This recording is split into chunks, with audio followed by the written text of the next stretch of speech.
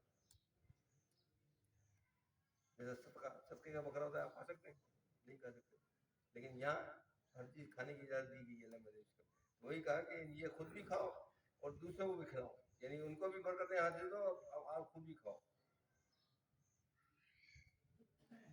یا کوئی نظر کا جانور ذبح کیا جاتا ہے اس میں کوئی مالدار یا ذبح کرنے والا خود نہیں کھا سکتا, وہ صرف اور صرف غریبوں یتیموں کو ہی دینا پڑتا ہے. لیکن قربانی کے گوشت میں کوئی فرق نہیں ہے کہ مالدار ہے, غریب ہے, یتیم ہے, مسکین ہے یا خود ہے, تمام اس بابرکت گوشت کو کھائیں اور انسانیت کے لیے خرچ کریں. اس کی کھال کو خود بھی استعمال کر سکتا ہے, کسی کو استعمال کے لیے دے سکتا ہے وغیرہ وغیرہ. یہ احکام اور ہدایت دراصل نیت کو خالص کرنے کے لیے ہے. قربانی کا عمل غلبہ دین کے اعلیٰ ترین مقصد کے لیے ٹریننگ ہے.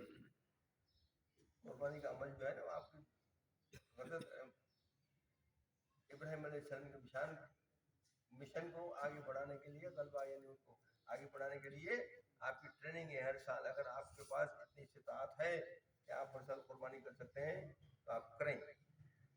سمجھے نا؟